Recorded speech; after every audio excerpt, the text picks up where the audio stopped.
In my last video, I showed you how to process and store saffron. Now I will show you how to incorporate saffron into your food. I'm Shehab. Welcome to my kitchen.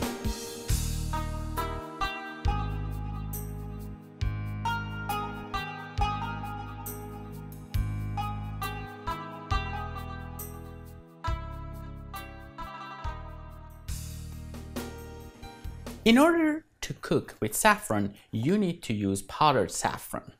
You never want to buy powdered saffron because you're not sure what you're buying. So you need to buy your saffron whole and then grind it into powder yourself. In my last video, I showed you how to use a coffee grinder to make powdered saffron. I use a dedicated grinder so that the coffee flavor doesn't contaminate the saffron.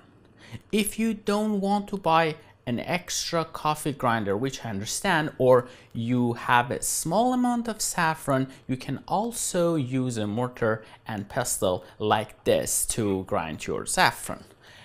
Before I get started, I want to show you how to make sure your saffron is real. Because of the high price of saffron, there is a market for fake saffron.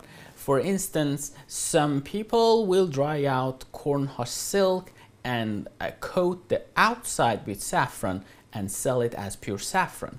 The product, when dry, appears to look like saffron to the untrained eye, but not my eyes. Let's examine saffron more closely.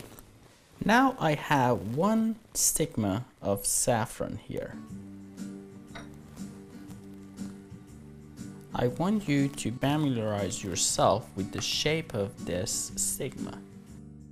The color in both ends are slightly brighter compared to the middle part.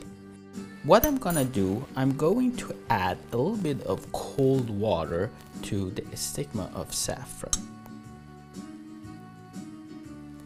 As you can see, the small amount of color is bleeding from the saffron, but not much.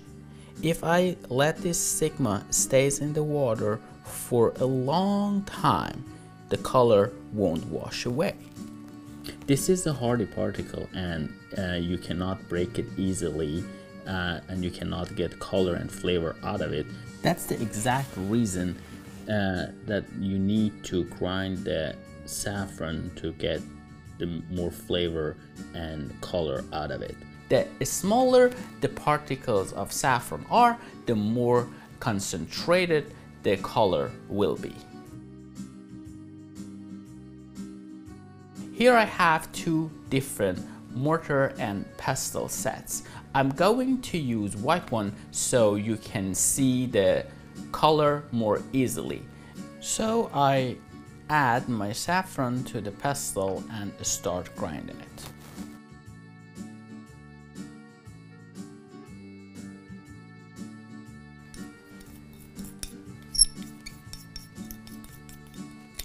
Don't forget to add a little bit of sugar.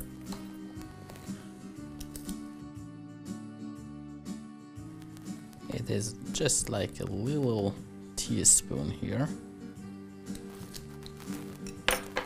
It helps the saffron to be grinded easier.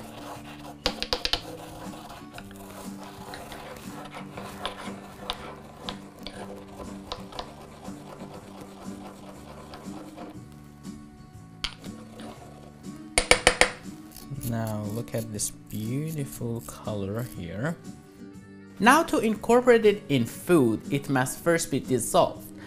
I can do this in one of two ways. The first way is to add boiling water like I am doing now. This extracts the color and flavor.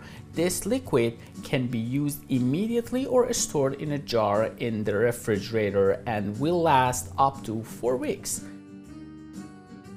The second method is to add the powdered saffron to plain Greek style yogurt and then to incorporate the yogurt into your food. Do not attempt to dissolve saffron in oil because this is an as effective to fully extract the flavor. May you have many delicious saffron flavored days ahead. I'm Shehab. Thanks for watching.